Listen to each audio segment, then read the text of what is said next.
Ito ba ay maituturing nating magandang balita o isang masamang balita? Ito ba ay isang magandang balita o masamang balita? Matatandaan natin mga kababayan, nagpetisyon po itong si Senator Bato de la Rosa, ano? Kaya humingi po siya ng TRO o Temporary Restraining Order. Yan po ay hiningi po niya sa Korte Suprema at para mapigilan yung pag-aresto sa kanya. Yan po ang kadahilanan niyan. Ano po? At eto na nga po, big news, big news, big news. Sumagot na po ang ating Supreme Court. Pero ito'y tila isang malungkot na balita.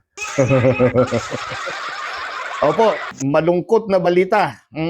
Para sa kampo po ni Senator Bato de la Rosa at ng kanyang mga taga-suporta, no?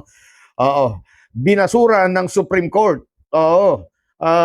Binasura po ng Supreme Court yung petisyon ng kampo ni Senator Bato de la Rosa para pigilan yung pag-aresto sa kanya o kaya yung pagpapatupad ng warrant of arrest ng ICC.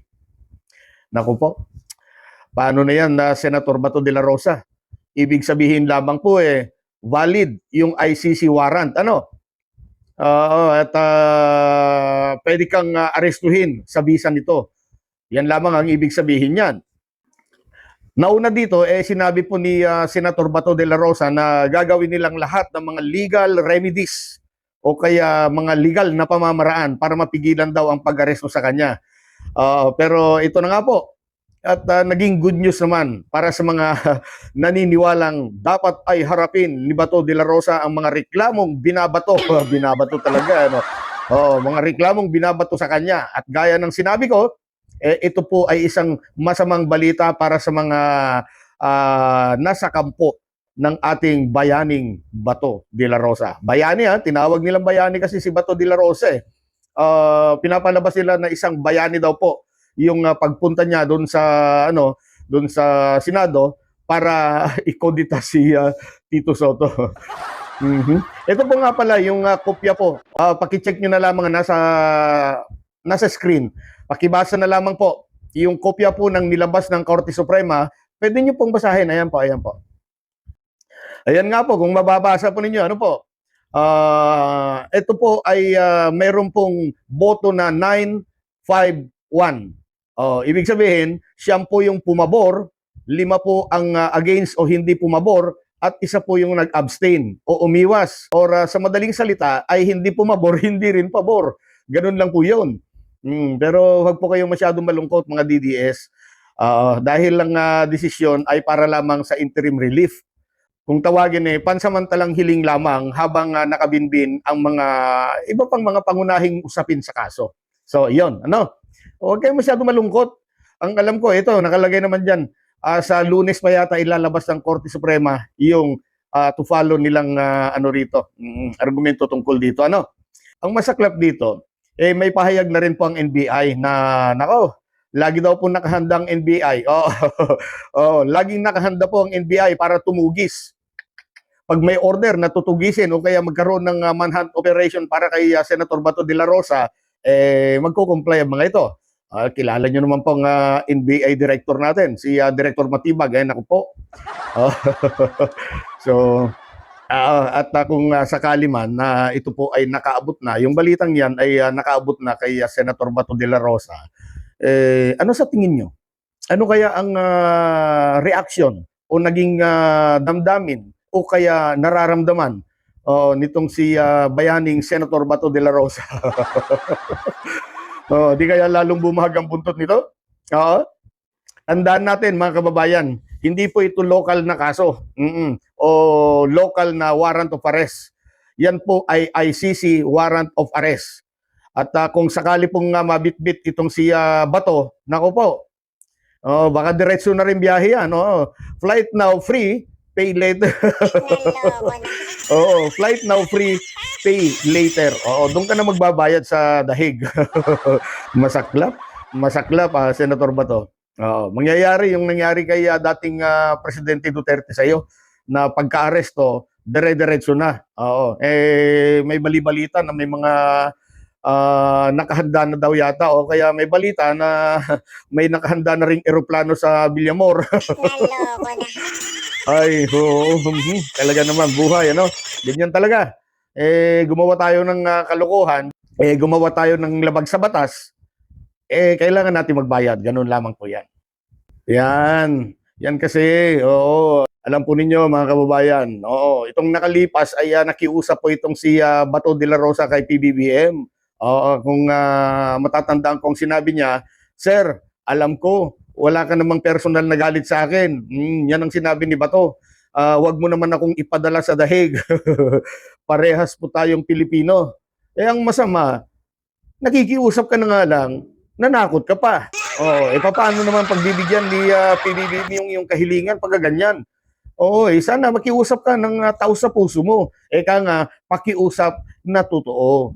Nakikiusap ka, tapos sasabihin mo, Mr. President, paano kung ikaw naman, pagbaba mo ng pwesto, ikaw naman yung makasuhan? Bakit? Ano bang pwedeng ikaso kay PBBM? Sa tingin ko, wala kayong may ikakaso kay PBBM dahil napakaganda po ang kanyang ginagawa sa kasalukuyan.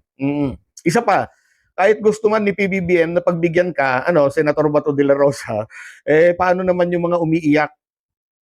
Oo, yung mga naghahanap ng katarungan.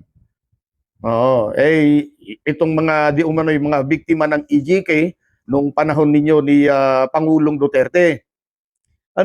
Tatablahin na lang ba ni PBBM ang mga yon para mapagbigyan lamang yung kahilingan mo na huwag kang ibiyahe papuntang dahig or sa ICC? Sir, mga Pilipino rin sila. Oo, Pilipino rin po ang mga naging biktima, Mr. Senator Bato de la Rosa. Mabuti pa para hindi na maging magulo ang lahat. Kung gaya ng sinabi nyo sa Senate, dahil umalis kayo dun sa Senate, para hindi na po maging magulo ang Senado, ganun din po sana ang gawin po ninyo para hindi na po magkagulo, sumuko na lang po kayo. Isuko nyo na po ang sarili ninyo at harapin ang mga bintang o mga kaso na ibinabato sa inyo, depensahan mo na lamang ang iyong sarili sa ICC. At sa palagay ko naman, matutuwa rin. Oo, sa isang banda, matutuwa po itong si dating Presidente Duterte pag nagkita kayo doon. Sigurado yan. May makakakwentuhan na siya at hindi na po siya mangungulila. Kita mo? Napakaganda. At huwag ka rin mag-alala, sir. Balita namin ay susunod na yata itong si Bongo. At ayon po kay Trillanes, Bongo is next. Di maganda, no? Kita-kits sa Netherlands. Talaga naman imported ang dating. Pero sana lang po, hindi po makalimutan ni Bongo yung magdala po ng tsinelas para kay ex-President Duterte. Kasi nung biniyahe po si Duterte, yan ang unang naisip ni Bongo kawawa si Duterte, si Tatay Digong, wala siyang tsinelas, malamig doon. Isa pa, baka po masyadong malalaki po ang mga size ng tsinelas doon. Di ba? At para sa akin, sana po, igalang naman po ni Bato ang desisyon ng Korte Suprema. Gaya din po yan ng paggalang ng marami po sa naging pasya ng Korte Suprema ng ibasura ang unang impeachment na hinain laban po kay VP Sara Duterte. At ganun din po itong mga taga-suporta niya. Nako, tigil-tigilan nyo na po yung mga rally-rally na yan. Hindi po nagpapadala ang Korte Suprema sa mga ganyan-ganyan, mga rally-rally. Nako, kanina kasi mga kababayan, nakita ko may mga naka-live. Mga supporter daw ni Senator Bato. Nako, tigil-tigilan nyo na po yan. Wala po kayong magagawa dyan. At baka mamaos lang po kayo. Pag binamalas-malas, baka po magkasipon pa kayo pag inabutan ng ulan. Kaya tumigil na po kayo dyan. Sana igalang nyo naman ang kapasyahan ng ating kataas-taasang hukuman. Alright? Maraming salamat po sa panonood.